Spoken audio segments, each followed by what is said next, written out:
Thank you for listening to Trekker Talk, a fan podcast devoted to the adventures of 23rd century bounty hunter Mercy St. Clair from the pages of Trekker Comics by creator, writer, and artist Ron Randall. I'm Ruth. And I'm Darren.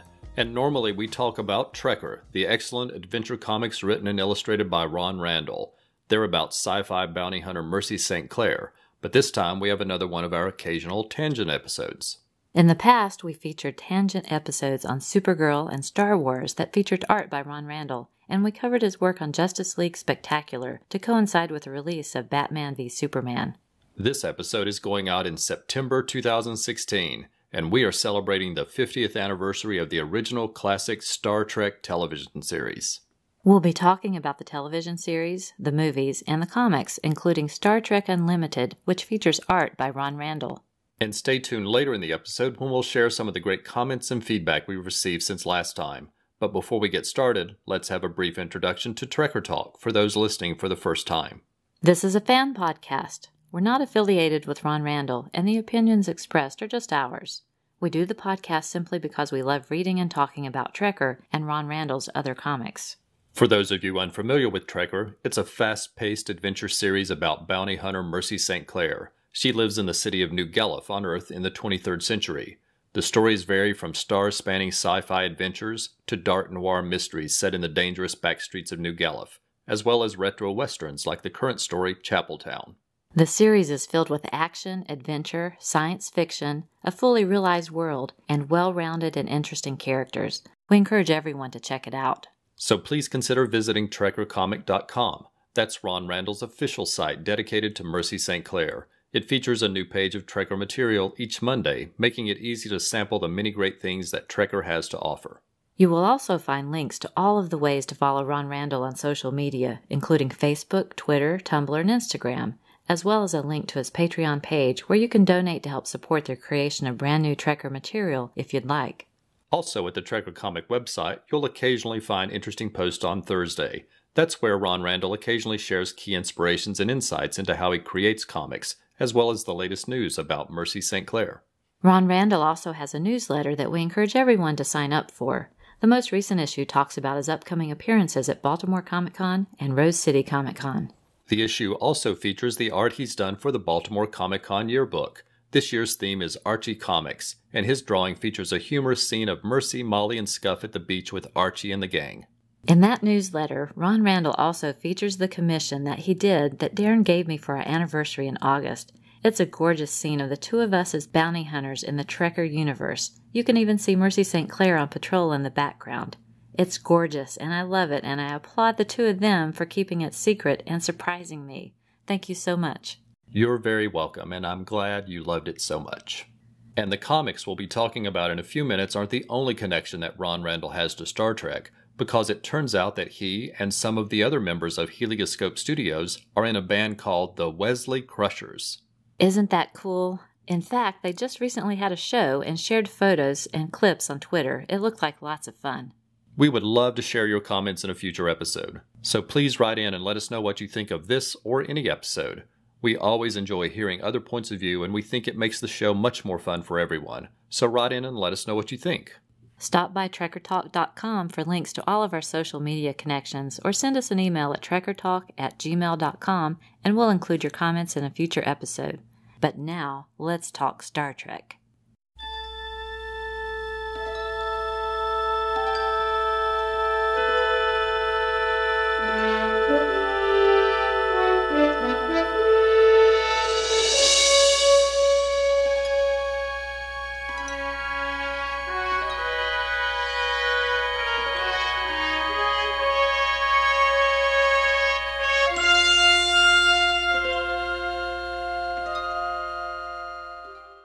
There has never been a time that the original Star Trek TV series wasn't part of my life.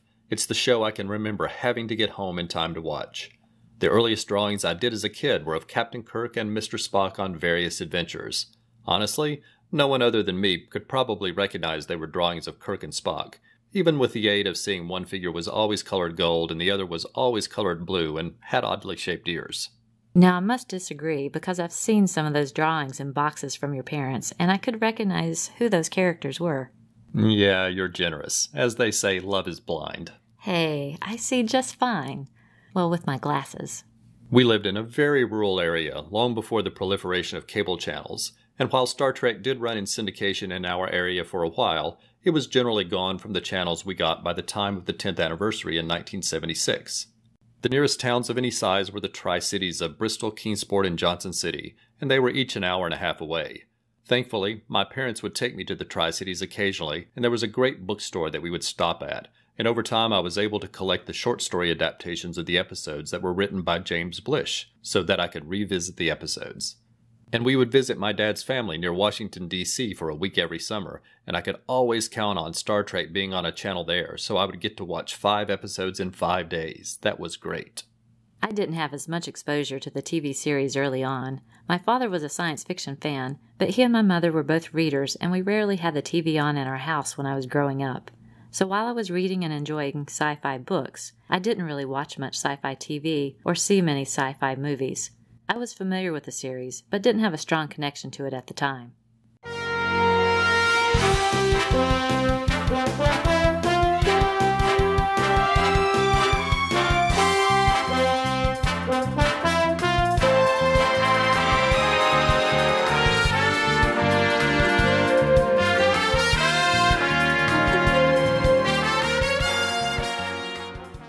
I always loved the animated series and honestly considered it to be the show's 4th season. It featured the original voice cast and the episodes were written by writers from the original series. The only difference was it was animated, and I had no problem with that. There was a period of time when the animated series was on that I could watch Star Trek 6 times a week, the live-action series Monday through Friday after school, and the animated series on Saturday mornings. It was fabulous. Like I said earlier, it was a rural area, and it was in the mountains of southwestern Virginia, so we would get lots of snow during the winter and would miss many school days due to bad weather. Then when spring would come, we would have to go to school on Saturdays to make up those missed days. I can remember being so disappointed going to school on Saturdays because I wouldn't get to watch the animated Star Trek. There were many models and toys out during the 1970s. As a kid, I used to play Star Trek with my good friends Jeff and Chris, and to this day they still remind me that I would always insist on being Captain Kirk. I can remember putting together models of the Enterprise and the Klingon battlecruiser with my dad, as well as models of the phaser, tricorder, and communicator. I used to carry the communicator in my back pocket when I would go to school, until that day I forgot to take it out of my pocket and sat down on it, crushing it to pieces. Oh, that's so sad. I had some of the Power records, which I'm sure will make Rob and Chris happy, and I had most of the Mego Star Trek figures, as well as the Bridge playset, and still have them today, though the elastic has sadly broken in most of the figures. That's sad too. Your poor toys. And speaking of models, our good friend Steve is a terrific model builder and frequently puts together model ships from the Star Trek universe, and he always shares photos of his progress with us. They're always superb. Of course, there were also Star Trek comics in the 1970s from Gold Key. I've mentioned before the single grocery store with a single spinner rack in our small town where my mom would take me to buy comics, and occasionally I could find Star Trek. The issues featured great covers with photos from the series, but inside the characters and stories didn't really resemble Star Trek very much. But that didn't bother me. I was a kid and it was Star Trek and I loved it. And later on, I remember buying you a bunch of back issues of DC and Marvel Star Trek comics in the 1980s and gave them to you. And I remember how happy it made me that you didn't have any of those issues in your collection.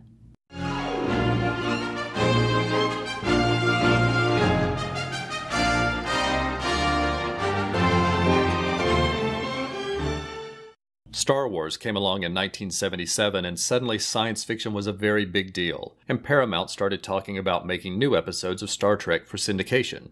The new episodes were going to use the title Star Trek Phase 2 and feature most of the original cast, but Leonard Nimoy wasn't going to return as Mr. Spock. There was no internet then, but I can remember how exciting it was to stumble onto tidbits of information about the upcoming series during 1978. Of course, that TV series never came to pass, but instead transformed into Star Trek the Motion Picture in December 1979. As I mentioned, it was a small town in a rural area. We did have a single-screen cinema in town, but it was only open on Friday, Saturday, and Sunday, and only played second-run movies. It was too small of an area to get a new release movie. So I had to wait for 2 weeks until Christmas vacation started when my parents drove me 90 minutes to the Tri-Cities to see the movie. Say what you want about that movie, but I can still remember the thrill of watching the characters I loved and seeing the Enterprise on the big screen. I was enthralled for 2 hours.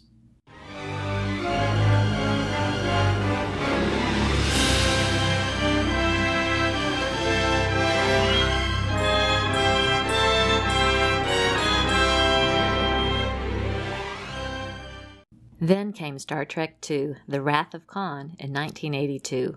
Darren and I were dating at the time, and I was fully aware of his Star Trek fandom, and I was trying to catch up so I could understand what was going on. My dad liked gadgets and bought a VCR in 1980, long before they were common. We didn't have much money, but that was something he really wanted, and he saved for it until he could afford it. I remember the VCR cost almost $1,000, and blank tapes were $25 each, and in 1980 that was a lot of money. However, it was great because Paramount released 5 Star Trek VHS tapes, each containing 2 episodes, along with Star Trek the Motion Picture, and my parents bought those for me for Christmas. And that meant there were 10 episodes of Star Trek I could watch, as well as the first movie before seeing The Wrath of Khan. I was impressed by the writing for the show, and of course the characters. I was surprised by how much I enjoyed the interactions among Kirk, Spock, and McCoy. Having watched very little television growing up, I didn't know a show could be that good. I was hooked.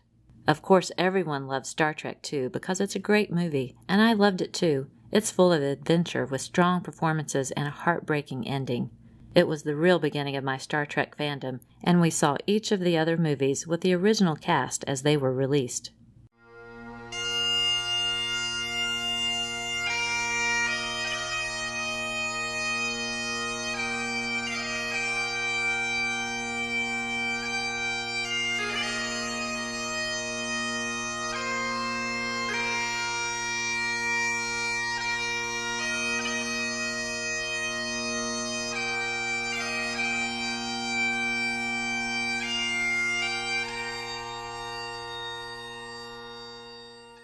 In 1985, Paramount started releasing the entire Star Trek TV series on VHS in order.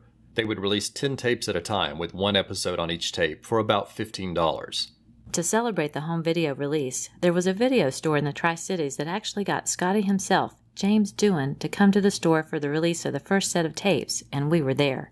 He was the first member of the cast we met, and he was delightful, and we got a Polaroid picture of us with him that he signed. There were several months in between the release of each set of tapes. I was in college and working part-time, and I would save up so I would be ready to buy each new set of tapes when they were released. It was a struggle to save up when other expenses would get in the way, but we managed to collect all 79 episodes over the years as those tapes were released. And we kept those tapes until the series was later released on DVD, and then sadly sold them on eBay because we needed the room in our house.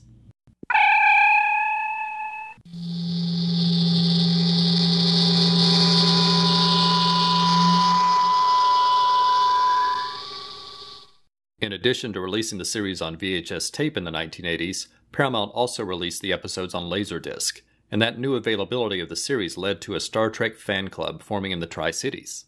One of the fans who helped start the club was the director of the planetarium at Bays Mountain Park in Kingsport, and he was collecting the series on Laserdisc. So the club meetings would be held once a month on Monday nights, and we would watch an episode of the series on the giant dome of the planetarium and then discuss the episode afterwards. That was great.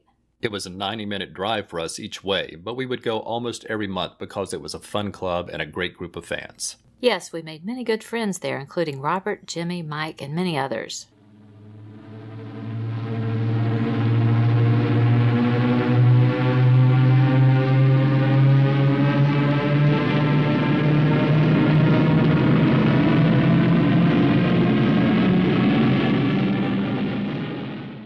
Then came the fortunate night when a travel agent came to the club meeting to talk about a new cruise that was coming up. It was Trek Cruise 87, and it was going to be a chance to spend a weekend with most of the cast of the series cruising around the Bahamas. I went straight home and told my parents all about it. My mom and dad were both supportive of my fandom, and they got the information about the cruise and started looking into it. We were going to get married in 1988, so Darren's parents gave us that trip as an early wedding present, so we got to go on Trek Cruise 87. My dad was also a Star Trek fan, so my mom and dad went along with us, and all 4 of us got to spend an entire weekend cruising around the Bahamas with most of the cast, including DeForest Kelley, James Doohan, Nichelle Nichols, George Takei, Walter Koenig, Grace Lee Whitney, Majel Barrett, Mark Leonard, Robin Curtis, and writer David Gerald. There would be discussion panels out on the deck of the ship with each of the guests, as well as opportunities to go on excursions with them when we were in dock. I remember touring an aquarium with George Takei and Nichelle Nichols. Such fun. In addition, Nichelle Nichols and Grace Lee Whitney both had concerts in the ship's theater one evening. That was fantastic. Plus, I remember running around the ship with a copy of the script for Star Trek IV, The Voyage Home, getting autographs from most of the members of the cast on the cover. And we still treasure that copy of the script today. And on the last day, as we were disembarking, I got a big hug from Mark Leonard. It was a magical weekend. Neither William Shatner nor Leonard Nimoy were on the cruise, but we got the chance to meet the two of them in 1991, when they went on a tour together to celebrate the 25th anniversary of the series. We happened to be in Bowling Green, Ohio at the time, and one of the stops on their tour was in Ann Arbor, Michigan, and we went to listen to their many stories and memories. There were no autographs or photos, but we were thrilled to have gotten the chance to see them in person. The early 1990s was also a good time for Star Trek video games, and our two favorites were Star Trek 25th Anniversary and its sequel, Star Trek Judgment Rights. They were puzzle-based adventure games with great graphics for the time. Each game was divided into multiple episodes, so it was almost like each game was another season of the classic series. Another thing we enjoyed during the 1990s was that they began releasing audiobook versions of many of the Star Trek novels from the 1980s and 1990s. We used to buy those on audio cassette and listen to them on long drives. Some of the audiobooks were even read by James Doohan and George Takei, which was a treat. It was lots of fun to listen to those books.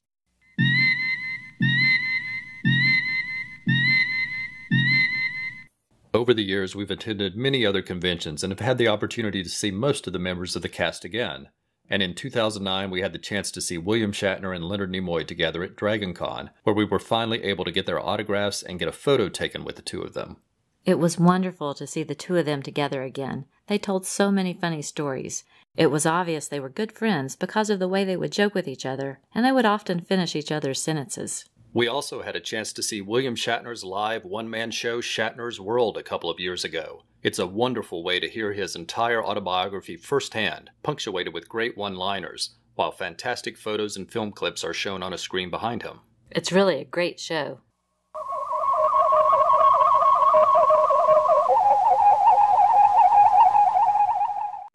And now it's the 50th anniversary, which is very difficult to believe, but we've been trying to celebrate it in any way we can. A few months ago, we had the opportunity to see the 50th anniversary concert tour when it stopped in our area, and of course we went to the new movie, which we both thoroughly enjoyed. We were talking about wedding anniversary gifts earlier, and Ruth got me a great gift as well, which is a remote-controlled Starship Enterprise that I can fly around the backyard. It's lots of fun and is the perfect anniversary gift for a Star Trek fan to receive during the 50th anniversary of the series. Thank you, Ruth. You're welcome.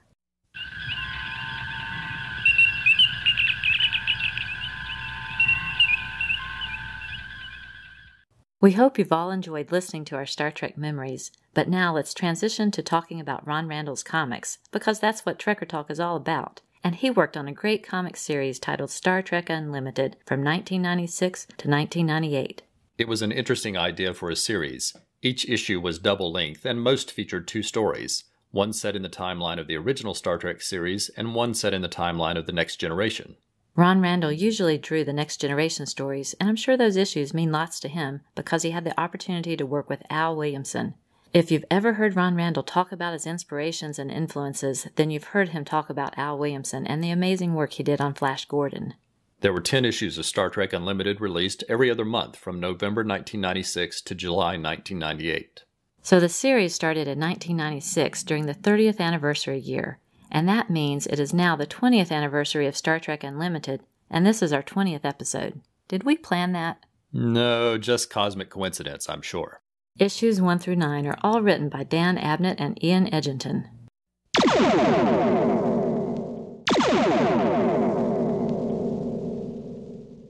Issue number 1 includes 2 full-length stories. The cover is by Kev Sutherland. No relation. And features Kirk, Spock, McCoy, and Uhuru from the original series. Dying of the Light is an original series story featuring an encounter with the Gorn, with pencils by Mark Buckingham and inks by Kev Sutherland, with colors by Kevin Summers. Directives is a Next Generation story featuring the crew of the Enterprise trying to aid a planet seemingly suffering from a natural disaster, but it turns out to be something more sinister. Pencils are by Ron Randall, Carlos Garzon, and Jerome Moore, with inks by Al Williamson and Derek Fisher. Likenesses of the characters are great throughout, and scenes of the Enterprise and other ships are beautiful.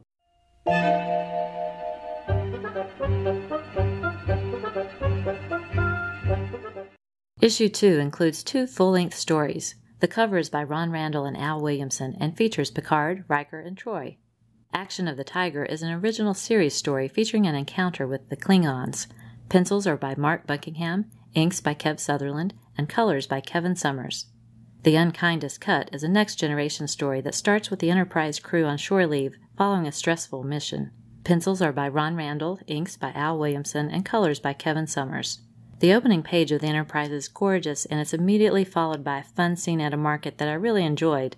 There's an explosion a few pages in, illustrating Ron Randall's ability to capture movement that is particularly striking.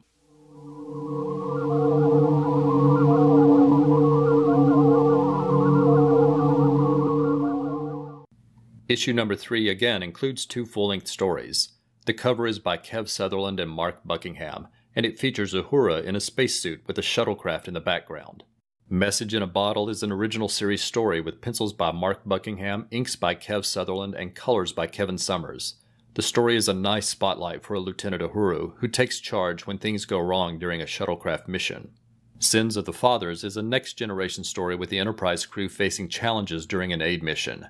Pencils are by Ron Randall, inks by Al Williamson, and colors by Kevin Tinsley. There's a really nice opening page featuring Picard and an exciting phaser battle a few pages in, and near the end is a spectacular aerial dogfight featuring multiple shuttles.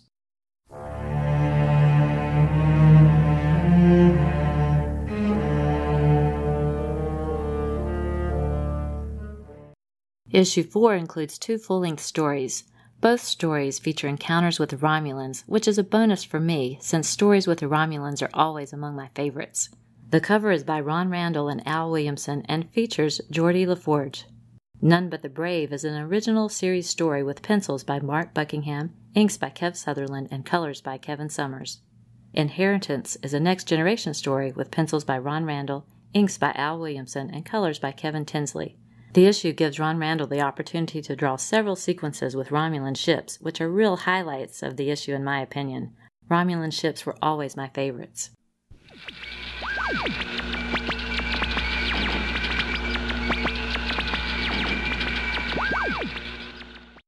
Issue number 5 again includes 2 full-length stories. The cover is by Ron Randall and Art Nichols and features Riker surrounded by the Borg.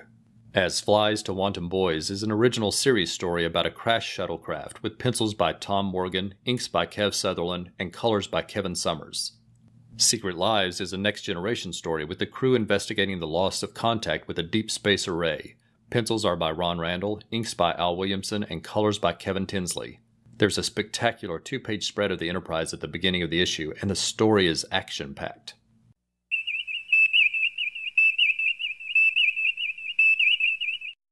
Issue 6 includes a double-length next-generation story. The cover features a scene of Picard seeming to be strangled by a shadowy figure. Heart of Darkness features pencils by Ron Randall and inks by Art Nichols with colors by Kevin Tinsley. It was part of the Telepathy War crossover event that also included issues from the Starfleet Academy, Deep Space Nine, and Voyager comics. The opening page is a stunning scene of Deep Space Nine with multiple ships in orbit and is followed by a spectacular 2-page spread of several ships arriving, including the Enterprise. The issue features multiple battles in outer space that really give Ron Randall the chance to show off his excellent technical drawing skills.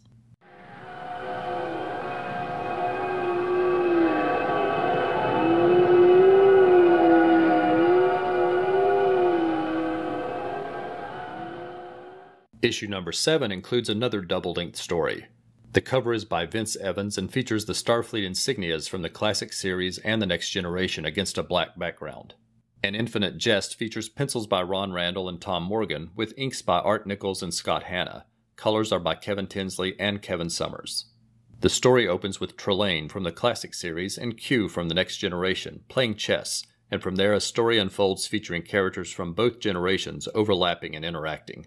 It's a couple of great characters to put together and makes for a very fun story, and the art is amazing throughout the issue.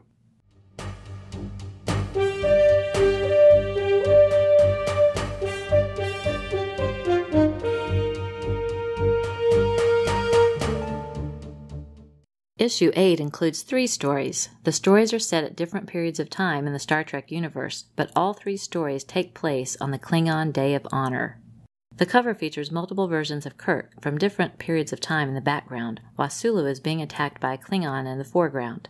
The Boy is a Next Generation story and features pencils and inks by Steve Pugh. The Veteran is an original series story featuring Sulu, along with multiple Kirks from different periods of time. Pencils are by Tom Morgan and inks by Scott Hanna. The Warrior is a Next Generation story featuring Worf, with pencils by Ron Randall and inks by Randy Elliott. Colors for all 3 stories are by Kevin Tinsley. Ron Randall again gets to show off his command of scenery and movement as Worf is engaged in multiple battles in a lush jungle environment throughout the story.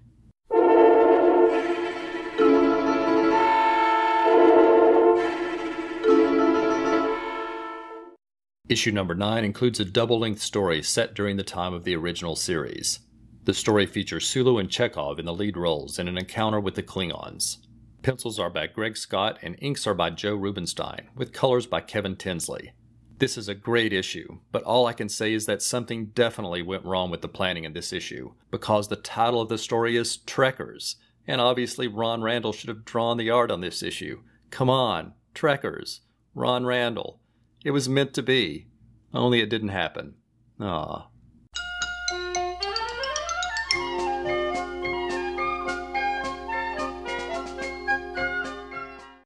A Piece of Reaction is the final issue and is written by Michael A. Martin and Andy Mangels. The cover and interior pencils are by Ron Randall, and cover and interior inks by Art Nichols. Colors are by Kevin Tinsley. This is a double-length Next Generation story that is a sequel to the classic series episode A Piece of the Action, similar to the way the Deep Space Nine episode Trials and Tribulations is a sequel to the classic series episode The Trouble with Tribbles. As with an earlier issue, Ron Randall teases us with a great panel of the Enterprise on the first page, but when we turn the page, we get a glorious 2-page spread of the Enterprise in orbit. Plus, we get some great images of the crew in period costumes throughout this very fun story. Ron Randall does a great job of capturing the likenesses of the characters from the Next Generation, and his drawings of the Enterprise and other ships are dynamic. I know Brian Mulvey can attest to this. He owns a wonderful original drawing of Captain Picard and the Enterprise by Ron Randall that he's shared with us in the past. We'll be sure to post that on our social media pages. For this podcast, we took a very high-level look at this series and focused primarily on the Next Generation stories that feature art by Ron Randall. But we want to emphasize that this entire series is really fun and features great art throughout. It's a series that any Star Trek fan would enjoy. Sadly, it isn't available on Comixology, but if you can find it at a convention or at your local comic shop, we definitely recommend that you pick it up.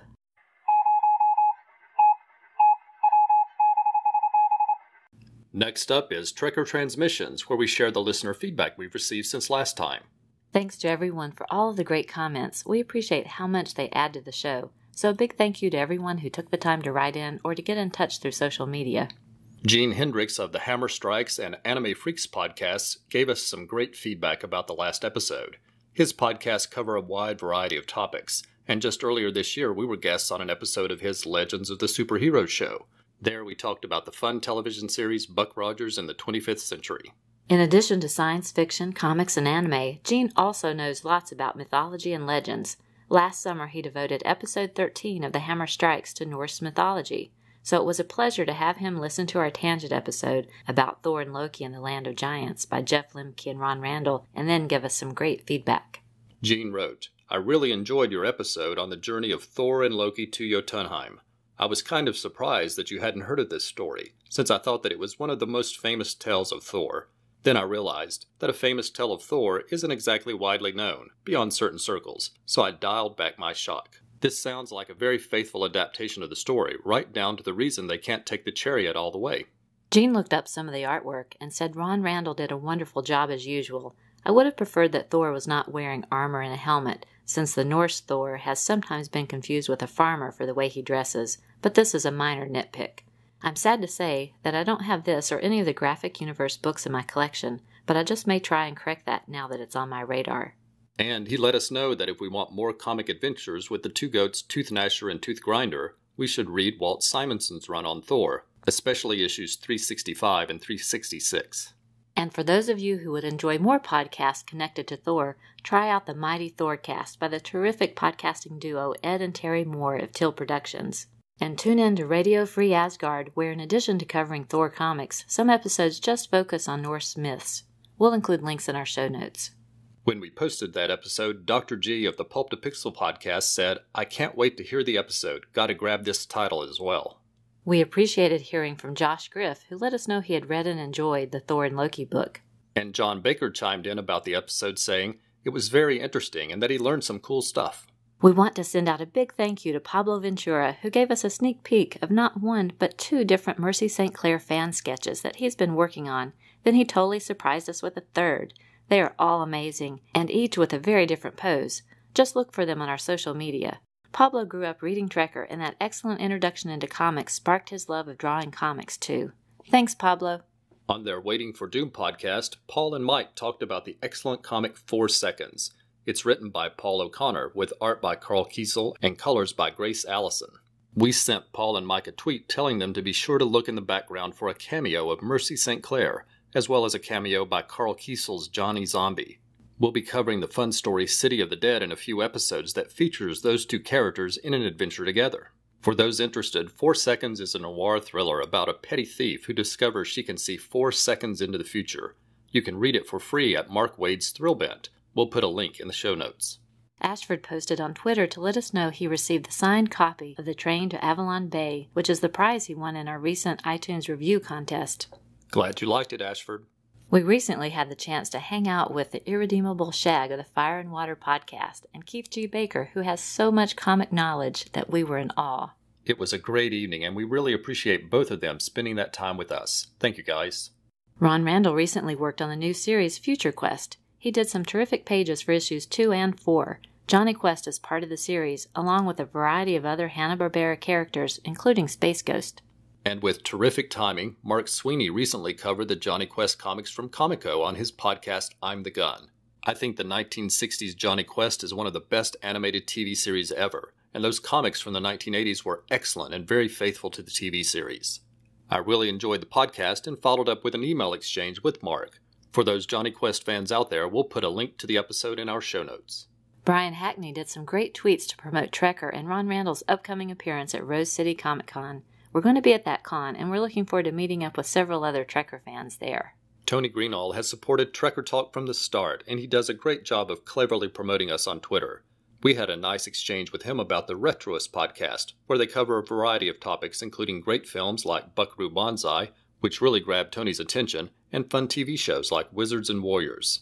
Also, Tony Greenall just made a guest appearance on Pro Wrestling Now, in which he chatted about wrestling shows in the Yorkshire area and how he first got interested in wrestling. It was lots of fun.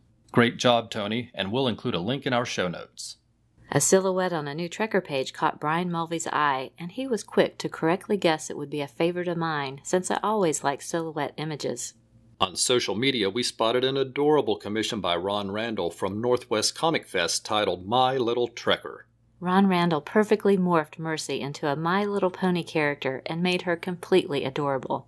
This definitely would make a very different series for Trekker. And like us, Cullen Stapleton and several other Ron Randall fans really enjoyed seeing it and shared comments about it. Darren posted a photo on Facebook of Mercy using her combination scarf-cape as a weapon in Vincent's share from Trekker. He speculated that, being both a scarf and a cape, perhaps it should be named Escape. Then Ron Randall's daughter, Lisa, chimed in with a clever alternative, Carfay, which I thought was a great name. I wonder if Lisa should get a trademark for that. Ron Randall regularly offers detailed explanations about the new pages on his Patreon site. Darren commented about something he noticed on a recent page from Chapeltown, and Ron wrote a great reply. I'll share part of it here. Little touches are things that should work for a reader without them being consciously aware of them as the story unfolds. If it calls attention to itself, it's pulling you out of the story. I want people to first experience the story I'm telling and enjoy it. Then, after that, if they feel like going back and revisiting moments or details to further enjoy the experience, that's even more flattering. On Ron Randall's Trekker Facebook page, he shared a nice comment about us, saying that we present an excellent Trekker podcast as a way to celebrate and spread the word about our favorite sci-fi bounty hunter. Thank you, Ron. And we'll close this section with the appreciation Ron shared for all Trekker fans, adding that every effort you each make by recommending the series, by sharing, liking, and posting, and simply by following and reading the stories helps in both immeasurable and in very tangible ways as we continue to expand our Trekker empire. Here's to you all.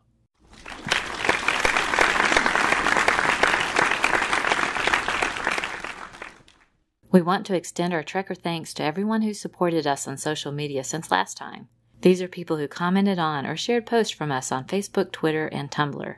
Your support helps draw attention to the podcast, and best of all, helps to spread the word about the Trekker series.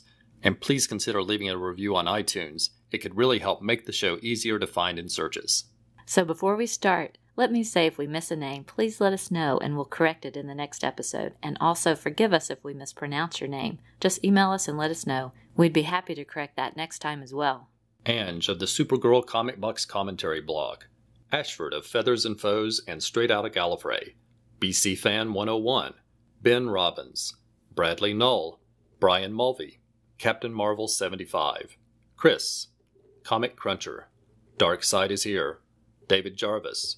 Diablo Frank of the Idlehead of Diablo Martian Manhunter blog. Eduardo Escobar. A. So. Eli. Eric Mannix of Out of the Fridge and Pages for All Ages. Eric Rivera. Frankie Miller. Gary Nelson. Gene Hendricks from The Hammer Strikes and Anime Freaks. Helioscope Studio. Ignacio Aguero. Isaac Garcia. Ivan Henley. James Longstreth. Jason Thim. Jeremiah Grinson. Colors du jour Jeremy Colwell. Jerry McMullen of the Worst Comics Podcast Ever, in name only. Jesse Ham of Helioscope Studio. Joe Crawford from the blog for the Non-Discerning Reader. John Forker. Karam Ahmed Hamdan. Karen Williams of Between the Pages. Kyle Benning of King Size Comics Giant Size Fun and the Superman Captain Marvel Power Hour. Kyle Nez. Lori Sutton, writer of You Choose Adventure books. Let's Talk Masters of the Universe. Longbox Graveyard, a.k.a. Paul O'Connor, writer of 4 Seconds. Mark Sweeney from I'm the Gun blog and podcast and Comic Couplets. Martin Gray of the Too Dangerous blog. Michael Carlisle of the Crapbox Son of Cthulhu blog. Michael Chen. Michael Lane of Comics in the Golden Age. Mike Ratliff. Miles Colin. Nick Capone. Patrick Briot. Patrick Clancy. Patrick Siegler. Paul Hicks of the Waiting for Doom podcast. Paul Scavito. Professor Allen of the Relatively Geeky Podcast Network. Rob Salmagi. Robert Talbert. Rolled Spine Podcast. Ron and Lynn Randall. Lisa Randall. Kimberly Randall. Ruth Reese. Ryan Daly of The Power of Fishnets, Secret Origins, and many other podcasts. Shag of the Fire and Water Podcast Network, also known as Firestorm Fan. Sean Vogt. Silver and Gold Podcast. Siskoid of Siskoid's Blog of Geekery. Stephen Wolf New Gods. Stuart Robinson. Talk Nerdy to Me. Talking Spider-Verse. Terrence Friday. Terrence Simpson. Thomas Matula. Tony Greenall. Travis Washington. Two True Freaks Podcast Network. Vic Sage, a.k.a. Larry Looper Jr., and writer for The Retroist and host for the Radio Memories podcast. Warren Montgomery of Willow Comics, Weird Science DC, and Zeb Oswald.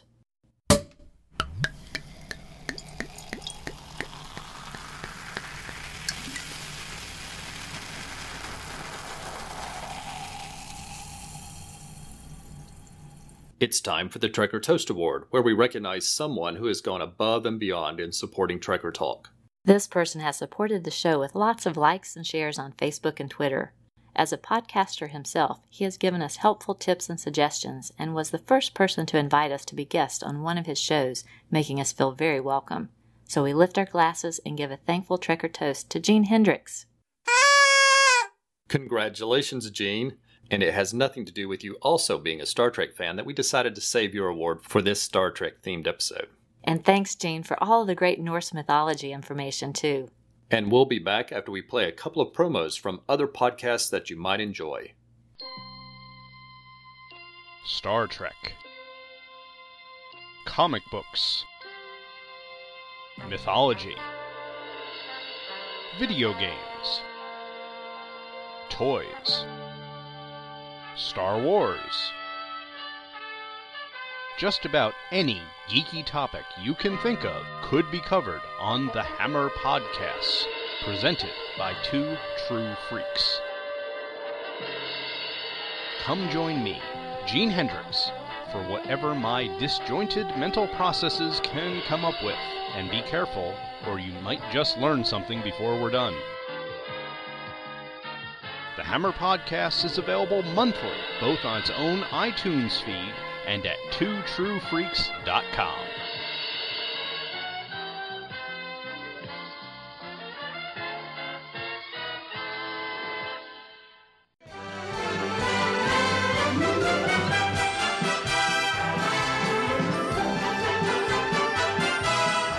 The Film and Water Podcast, a weekly show about movies old and new, hosted by obsessive movie nerd Rob Kelly and a rotating series of special guests. From sci-fi to horror, dramas to family films, comedies to adventure epics, we watch it all.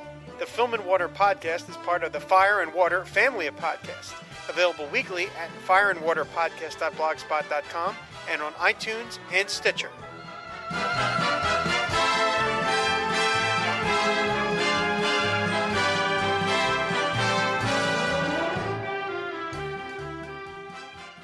Before we go, we want to provide our contact information. Please let us know your thoughts through email, Facebook, or Twitter.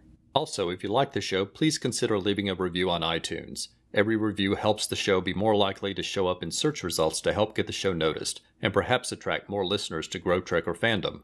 And please consider subscribing to the show so you'll always know when there's a new episode.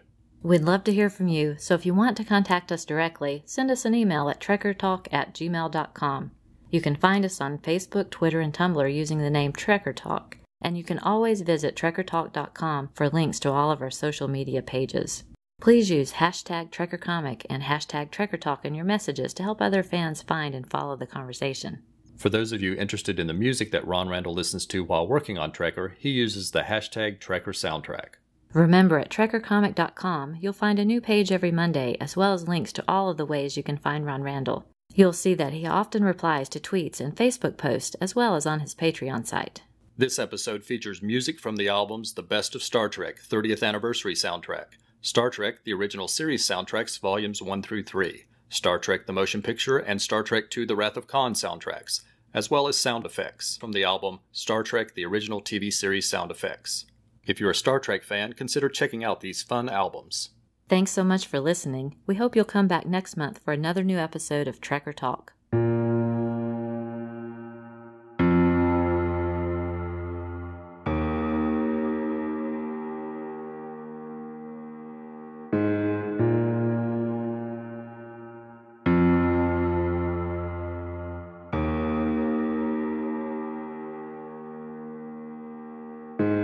Trekker Talk is a proud member of the Comics Podcast Network. For more information, visit comicspodcast.com. We are not affiliated with Dark Horse Comics or Ron Randall. The views expressed on the show are solely ours. Music is taken from the album Royalty-Free Music, Movies, and Videos from the Royalty-Free Music Club. We make no money from this podcast and no copyright infringement is intended.